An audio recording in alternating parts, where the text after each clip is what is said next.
So what we're going to do, we played that one with the keyboard. I'm now going to try to make a kind of more mid-style bass with the Squid. Now the Squid is a piece of kit that it generates MIDI. So it's a computer, it can generate a lot of MIDI at once. You know, like my hands can play so many notes, but the Squid can play numerous notes at once, you know. So what we'll do, we'll grab another track here. We'll use the critter again, yeah. Here we go. And this time we're going to say not MIDI from my keyboard, we're going to say MIDI from the Toraiz Squid, which is connected via USB.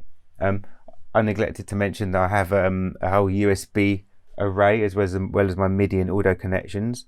I connect things like the Machine 3, the Toraiz Squid, the Native Instruments Complete Control via Midi, so I can interface with these control surfaces. Also the APC 40 by Ableton, really useful because it's a kind of hands-on way to play and stop your tracks and do automation, faders. You can move this red thing around the screen, and you see various lights that correspond to various clips in the session view. So I also have a USB array that I have to use like two USB 4 ways to get enough USB into the machine, because USB ports are always a bit lacking, I find, the number you get on devices. So here we are with the Squid.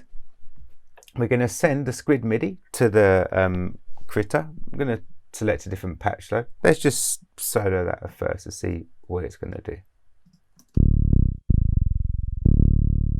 We have to, of course, remove the original MIDI part we just recorded. And we have to activate the MIDI in so the data from the Squid actually gets recognized. Right, so what we're hearing now is MIDI generated by this Squid. Trigger, you can turn notes on and off. This is a two bar pattern here. That's the first bar. Here's the second bar. So turn a few notes off here. Now it's running these downwards. You can also change it to left, right.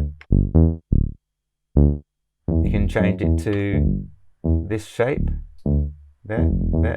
You can change it all kinds of shapes. So you get the picture pretty quickly. It's just generating MIDI a lot more quickly than I could, with a lot more variation, a lot more random variation than I could. You can reverse the flow whichever way it's going. You can add swing. You can go half time. You can translate pitch, you can add harmonics. So it's just really nice, quick, easy way to generate some MIDI. This works with all instruments, percussion, drum.